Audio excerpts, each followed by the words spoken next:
மாண்புமிகு முன்னாள் முதலமைச்சர் திரு மு.க. ஸ்டாலின் அவர்களுக்கு வணக்கம். என்னடா நம்ம கட்சி இவ்வளோ தூரம் தோத்து போச்சே அப்படின்ற கவலை எனக்கும் இருக்குது. ஏன்னா நானும் திமுகவுக்கு தான் வாக்களிச்சேன். இவ்வளோ தூரம் பின்னடைகிறதுக்கு என்ன காரணங்கள் அப்படின்னு நான் சில காரணங்களை சொல்றேன்.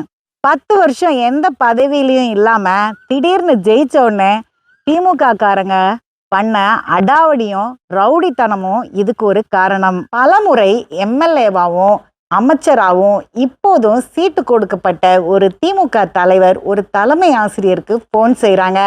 எப்படி பேசுகிறாங்க அப்படின்னா, ஏயா உனக்கு அறிவில்லையா, நான் சொல்றது கேட்க மாட்டியா, உன் இஷ்டத்துக்கு பண்ணுவியா அப்படின்னு.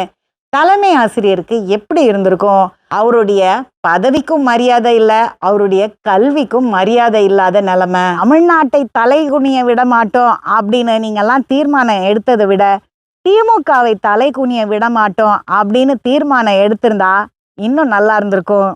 தலைவிரிச்சு ஆடின லஞ்சம், சின்ன பஞ்சாயத்து தலைவர் முதல் பெரிய பதவியில இருந்தவங்க வரைக்கும் மாட மாளிகை கட்டிட்டாங்க.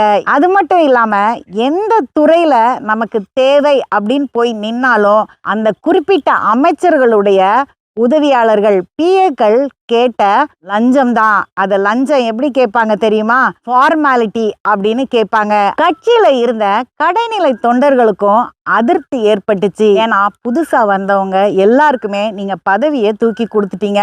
அது மட்டும் இல்லாம ஏற்கனவே பல வருடங்கள் பதவியில இருந்தவங்களுக்கே மறுபடியும் பொறுப்பை கொடுத்தீங்க, இல்லைன்னா சீட்டை கொடுத்தீங்க. கட்சியினர் அப்படின்னு கூட பார்க்காம பல இடங்கள்ல தாக்குதல் நடத்தப்பட்டுச்சு. இந்த சூழ்நிலையில கட்சியின் உயர் அதிகாரிகளும் சரி, கட்சியினரோ சரி, தாக்கப்பட்டவர்களுக்கு எந்தவித உதவியும் செய்யல. உயர்த்தப்பட்ட மின் கட்டணங்கள், உயர்த்தப்பட்ட வரிகள், குறைக்கப்படாத டாஸ்மாக் கடைகள், தனியார் பள்ளியில படிச்சாலும் சரி, அரசு பள்ளியில படிச்சாலும் சரி, எல்லாருமே மாணவர்கள் தான். ஆனா உங்களுடைய சலுகைகள் எல்லாமே அரசு பள்ளியில படிச்ச மாணவர்களை மட்டுமே சென்றடைஞ்சிச்சு. உழைக்கிறவங்க எல்லா துறையிலையும் இருக்கிறாங்க, தனியார் துறையிலையும் இருக்கிறாங்க, அரசு துறையிலையும் இருக்காங்க. ஆனா உங்க சலுகைகள் எல்லாமே அரசு துறைகளுக்கு மட்டும்தான் போய் சேர்ந்தது. கொடுக்கும்போது எல்லாருக்கும் கொடுக்கணும். பெற்றவங்களுக்கு மகிழ்ச்சி, அதை பார்த்துட்டு இருக்கவங்களுக்கு மனவேதனை. எல்லாருக்கும் 1000 ரூபாய் கொடுக்குறேன்னு சொன்னீங்க, ஆனா நிறைய பேருக்கு அது கிடைக்கல. அதுக்கு நீங்க சரியான காரணங்கள் வச்சிருந்தாலும் அதை புரிஞ்சுக்கிற நிலைமையில எல்லாரும் இல்லை. நீங்க கடைசியா கொடுத்த 5000 ரூபாய் கூட எல்லாரையும் சென்றடையல.